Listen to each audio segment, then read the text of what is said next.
everybody. Welcome into another edition of TPI News. I'm Amy Passaretti. And I'm Siri Hedreen. Coming up tonight, COVID-19 numbers continue to rise. HGTV is making progress in Wetumpka. The Alabama Bass Trail returns this weekend, and United Way hosts Sip, Shop, and Support. And then finally, a preview of this weekend's area football games. Crews from HGTV's Hometown Takeover are hard at work in Wetumpka making improvements to downtown businesses. Information about the production is limited, but we can see that two businesses have received a fresh coat of paint, and it seems interior renovations are also underway. Wetumpka was chosen out of more than 500,000 submissions for HGTV's Hometown Takeover, hosted by Ben and Erin Napier. HGTV had stated this could be the network's single biggest renovation project ever. The Alabama Bass Trail will host its 2020 championship at Wind Creek State Park on Lake Martin tomorrow and Saturday. The two-day event is hosted by the City of Alexander City and the Chamber of Commerce. It expects to draw more than 400 of the state's best anglers to Lake Martin. Alex City has been host to the ABT Trail for the last 5 years, but it's the first year to host the championship. Anglers will be competing for more than $100,000 in cash, and they will be spending time and money in the community all week. Lake Martin Area United Way will host its Sip, Shop, and Support fundraiser at 6 p.m. tonight on Main Street in downtown Alexander City, in place of its usual fashion show. While the nonprofit's fashion show has been a great success for 8 years, with COVID-19 still in full effect, Lake Martin Area United Way decided to scale down the event. There will be silent auction items, food available, a cash bar, and models modeling clothing from local merchants inside the participating stores. The models will also make an appearance on the street at 7 p.m. All proceeds support United Way's 27 agencies. Children and some young at heart adults participated in Wind Creek State Park's Harvest Festival this weekend. Campers decorated campsites with festive fall and Halloween themes. Children went campsite to campsite, trick-or-treating during the festival, a great way to start the fall season.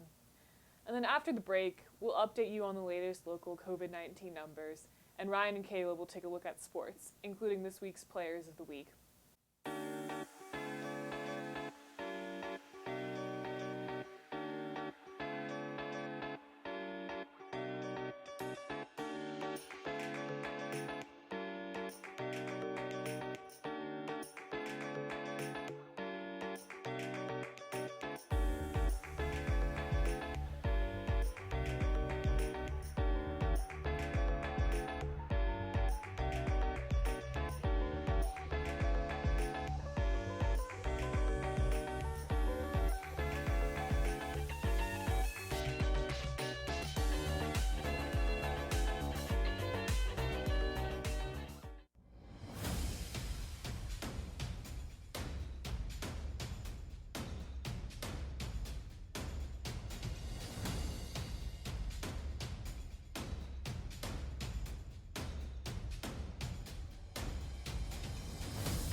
COVID-19 positive case numbers continue to rise around the state.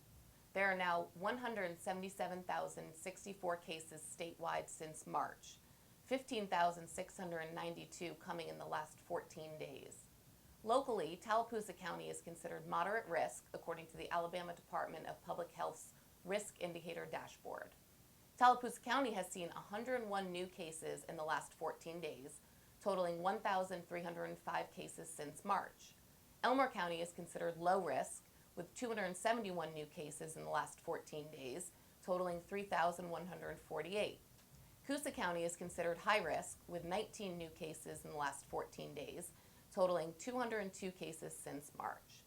The Centers for Disease Control and Prevention reminds everyone to continue wearing face coverings, washing hands, and practicing social distancing.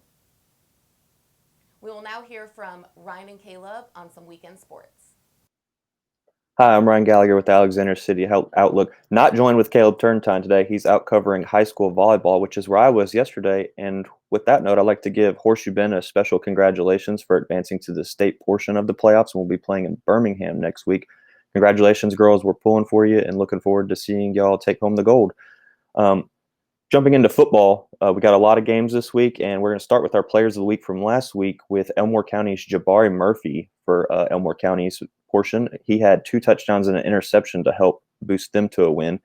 And here in Tallapoosa County, we had Malcolm Simmons, the freshman stud defensive back for Benjamin Russell. He had 2 touchdowns as well, and has just been a special player for them. We're looking forward to his future, and he's made a lot of plays in the last few weeks for them with a injury depleted roster over at Benjamin Russell. Jumping into the games though, Benjamin Russell, that's where I'm gonna be at. They're gonna be taking on Calera at home this week. Should be an interesting game. Benjamin Russell's wanting to finish the season strong after getting their first win last week. Reeltown's taking on Pike County with a bunch of playoff implications going into that game. Me and Caleb will talk a little bit more about that tomorrow at 6 p.m. on Inside the Lines Live before the game, our pregame show that we do every week. Be sure to tune in tomorrow to see that. Beulah and Dadeville, again, more playoff implications on the line that we'll be going a little bit over tomorrow. It's all kind of a mosh pit going on in the 3A division over there. Horseshoe Bend taking on one of the best teams, and not just 2A, but all of Alabama, and Lynette. Lynette has 2 losses on their schedule, but to a 6A team and a 4A team that are pretty good football teams, and have just blown away the 2A competition this year. And then Central Coosa's game against Calhoun is canceled with Calhoun forfeiting the season on this year, so that's a forfeit win for Central Coosa. Moving on over to Elmore County, we got Wetumpka and Stanhope Elmore with again, a bunch of playoff implications. Me and Caleb will be touching on this a little bit more tomorrow, and that's where he will be at, is the Elmore County Stanhope Elmore game.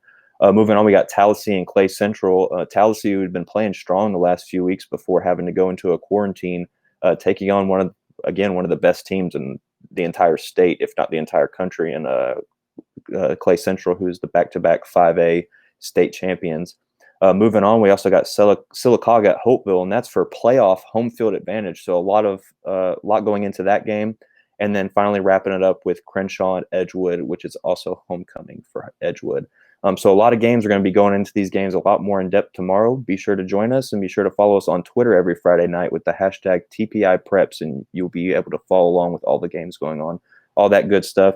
And we're looking forward to seeing you guys this weekend at the games. You have a blessed one. I'm Ryan Gallagher, signing off for Tallapoosa Publishers. Thank you, Ryan and Caleb, for that update, and congratulations to our players of the week. Thank you all for tuning in to TPI News. For my last time, I'm Amy Passaretti, alongside Siri Hadreen. I hope everyone has a great night.